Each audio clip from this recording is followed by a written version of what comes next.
क्या चल रही है? हाँ, कौन कौन? अब दोनों पार्टी में हर जाति बिरादरी के लोग हैं। हाँ, इन अकील लालू यादव के पार्टी के मतलब खाली यादव के पार्टी ना, दोनों पार्टी में A to Z लोग हैं।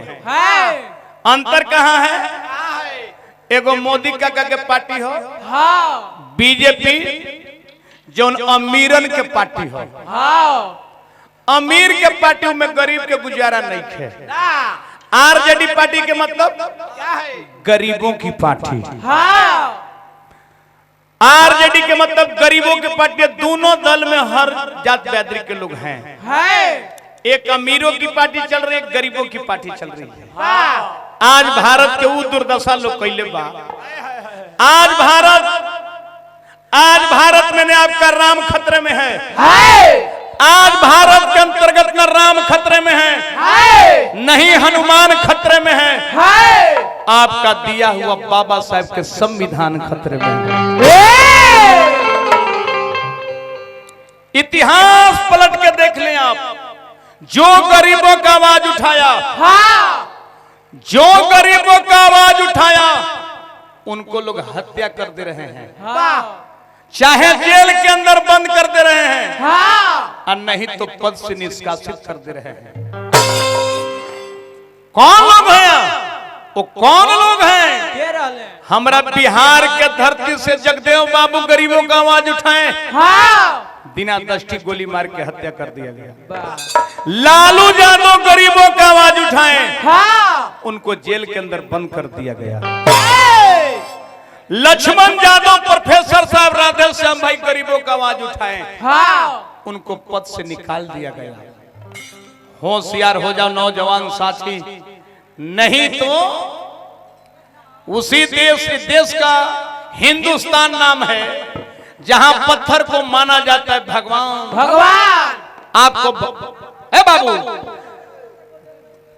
जहां पत्थर के माना जाता है भगवान, अपना भाई का माना जाता है शैतान, उस देश का नाम है हिंदुस्तान।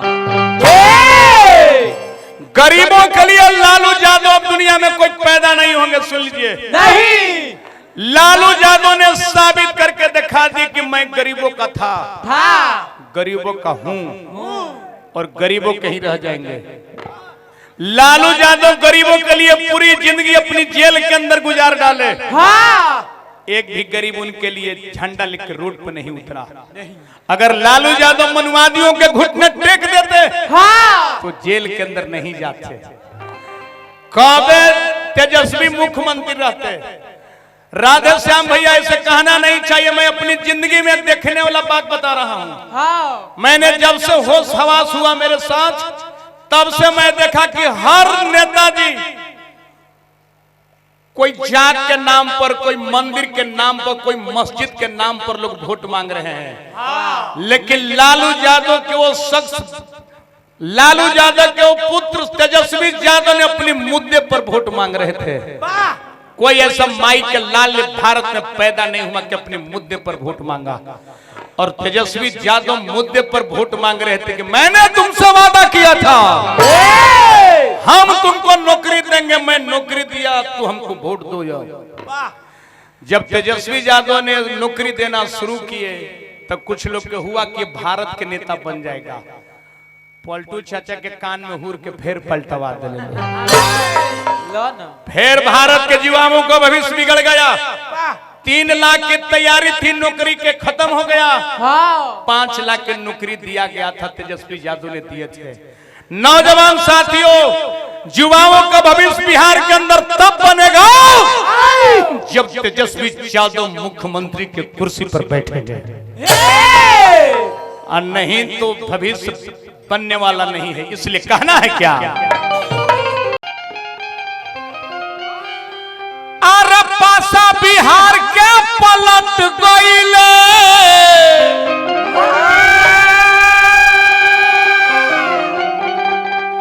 चाचा भतीजा से हट गईले,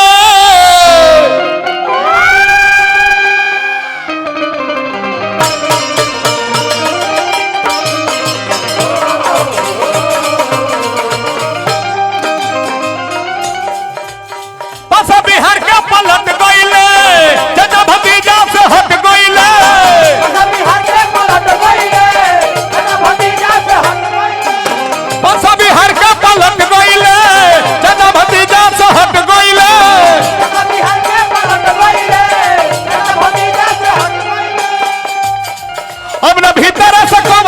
विवाद बा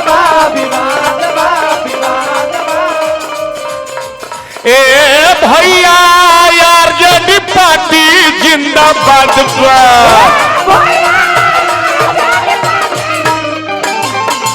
ए भैया आरजेडी पार्टी जिंदाबाद बा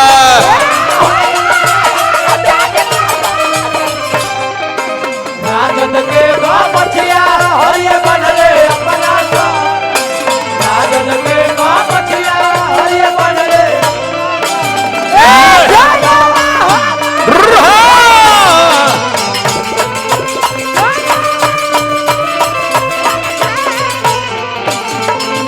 राजद के मछिया राजद के मछिया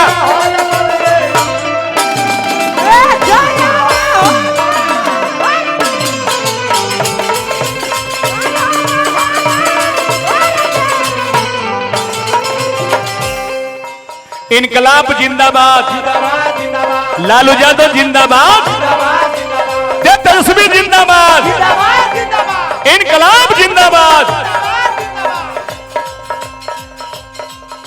गरीबों की पार्टी जिंदाबाद लालू यादव जिंदाबाद रबड़ी देवी जिंदाबाद ए भैया आरजेडी पार्टी जिंदाबाद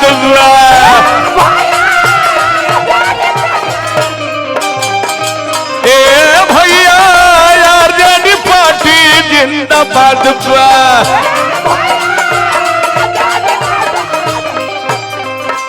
हरियर बाबरिया के बना है पूरे खावा देखो ही में लागो होई जादो जी ए बेटा राजो दरगौना तेजस्वी नगर तले राजो दरगौना तेजस्वी नगर हरिया राजा हो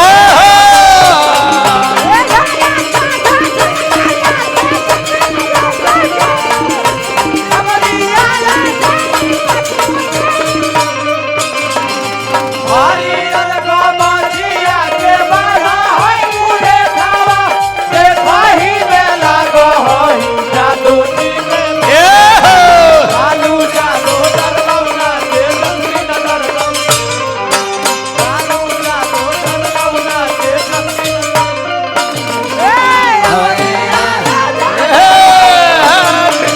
लालू यादव दरगौना तेजस्वी नगर पौड़े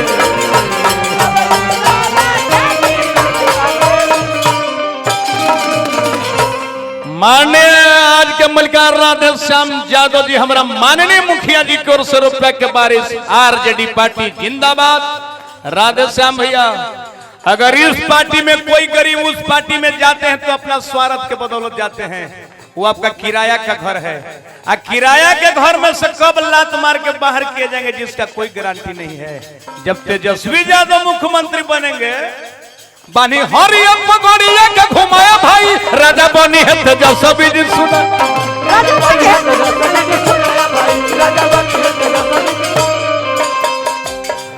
बानी हरिया पगड़िया के घुमाया भाई राजा बनी है तेजस्वी जी सुनाया भाई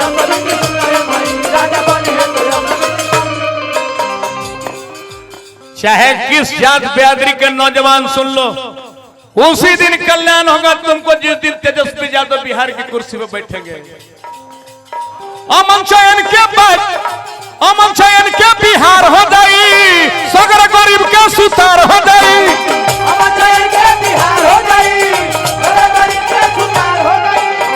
अमन चयन के बिहार हो गई सगर गरीब के सुतार हो गई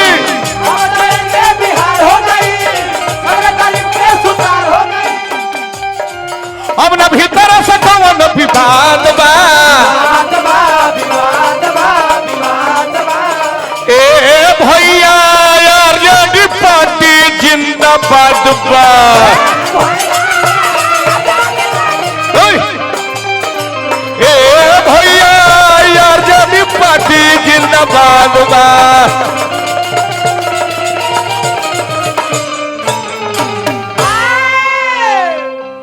बस बहुत बहुत शुक्रिया।